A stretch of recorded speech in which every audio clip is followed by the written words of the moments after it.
எல்லோருக்கும் வணக்கம். இந்த வீடியோ பதிவில் என்ன பார்க்க இருக்கிறோம் என்றால், இது ஒரு ஆண் ஜாதகம். இவருக்கு அற்ப ஆயுள். இவர் என்ன தசாபுத்தியின் அடிப்படையில் இவருக்கு இதுபோல் இறப்பு ஏற்பட்டது என்பதை பற்றி இந்த வீடியோ பதிவில் பார்ப்போம். இவர் 8/5/1994 ஆண்டு பிறந்துள்ளார். இவர் 6:10 காலையில் பிறந்துள்ளார். இவர் ஆண் ஜாதகர். இவருடைய நட்சத்திரம் ரேவதி நட்சத்திரம் 3ஆம் பாதமாகும். இவர் கடலூரில் பிறந்துள்ளார். இவருடைய லக்கணம் மேஷ லக்கணம். லக்கணத்திலே சூரியன், 2இல் சுக்கிரன், புதன், கேது, 7இல் குரு, 8இல் ராகு, 11இல் சனி, 12இல் செவ்வாய், சந்திரன் ஆகும். லக்கணம் ஒரு அற்பாயுள் ஜாதகத்துக்கு லக்கணம் அடிபட வேண்டும், லக்னாதிபதி அடிபட வேண்டும், ஆயுள்காரகனாகிய சனி பாதிக்கப்பட வேண்டும், 8ஆம் பாவகம் பாதிக்கப்பட வேண்டும். இதுபோல் இருந்தால்தான் ஒருவருக்கு அற்பாயுள் ஏற்படக்கூடிய அமைப்பு இருக்கும். அதனுடைய தசாபுத்தியின் அடிப்படையில் நடக்கும். இவருக்கு லக்னத்தில் சூரியன் இருப்பது, 5ஆம் அதிபதி லக்னத்தில் சூரியன் உச்சமாய் இருப்பது சிறப்பான ஒரு விஷயமாகும். ஆனால் அதனை சனி 3ஆம் பார்வையாக பார்ப்பது லக்கணம் அடிபடுகிறது. ஆனால் குருவினுடைய பார்வை லக்கணத்திற்கு விழுகிறது, சனியும் குருவினுடைய பார்வை லக்கணத்திற்கு விழுகிறது. அதனால்தான் அவர் 31 வயது வரைக்கும் அவருக்கு உயிரோடு இருப்பதற்கு அனுமதித்தது. இந்த குரு பார்க்கவில்லை என்றால் இவர் இன்னும் சிறு வயதிலேயே இறந்திருக்கக்கூடும். அடுத்தது லக்னாதிபதி 12இல் மறைந்திருப்பது நன்மையான ஒரு விஷயமாகும்.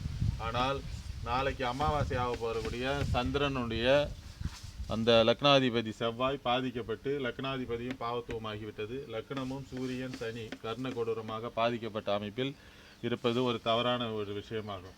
அதேபோல் 8ஆம் இடத்தில் ராகு இருப்பது ஒரு தவறான ஒரு விஷயமாகும். 8ஆம் அதிபதியான செவ்வாய் 12இல் மறைஞ்சி அமாவாசை சந்திரனோடு சேர்ந்து இருப்பது ஒரு தவறான ஒரு விஷயமாகும். இவருக்கு பிறக்கும்போது புதன் தசை 7 வருடம் 2 மாதம் 21 நாட்கள் நடந்தது. அதன் பிறகு கேது தசை ஒரு 7 வருடம். அதன் பிறகு சுக்கிர தசை தற்போது நடந்து கொண்டிருக்கிறது. 34 வயது வரைக்கும் இவருக்கு சுக்கிர தசை தான். சுக்கிரன் 2-7 கூடிய மாரகாதிபதியாகவும் 2ஆம் இடத்தில் அமர்ந்திருப்பது ஒரு தவறான ஒரு விஷயமாகும். காசு பணம் குடும்பம் அதை கொடுக்கக்கூடிய அமைப்பில் இருப்பது போல் இருந்தாலும் அந்த விஷயத்தை கொடுத்து மாரகாதிபதி என்ற ஒரு விஷயத்தை 2-7 கூடிய சுக்கிரன் தருவார். அதேபோல் குடும்பஸ்தானத்தில் 6ஆம் அதிபதியான புதன் இருப்பது ஒரு தவறான ஒரு விஷயமாகும். புதன் சூரியனோடு சேர்ந்து அஸ்தங்க அமைப்பில் உள்ளார். 6ஆம் அதிபதி அஸ்தங்கம். சுக்கிர தசை புதனுடைய புத்தியில் செவ்வாயோடைய 8ஆம் அதிபதியான செவ்வாயோடைய அந்தரத்தில் 12ஆம் இடத்தில் இருக்கக்கூடிய அந்த செவ்வாயோடைய அந்தரத்தில் சுக்கிர தசை புதன் புத்தி செவ்வாய் அந்தரம் அவருக்கு அந்த மரணத்தை ஏற்படுத்தியது. இதுபோல் இந்த குரு மற்றும் பார்க்கவில்லை என்றால் இவருக்கு சிறு வயதிலேயே அற்பாயுள் ஜாதகமாகும். ஆனால் இவர் தற்பொழுது ஒரு 31 வயது வரைக்கும் இவருக்கு அனுமதித்தது இந்த குருவினுடைய பார்வை மட்டுமே தான். ராசியும் கெட்டுவிட்டது, லக்கணமும் கெட்டுவிட்டது. இதனால் தான் இவருக்கு அற்பாயுள் ஜாதகம். இவருக்கு திருமணம் நடந்து ஒரு ஆண் குழந்தை ஒரு பெண் குழந்தை 2 குழந்தைகள் உள்ளது. திருமணம் நடந்துள்ளது. 26 வயதில் திருமணம்.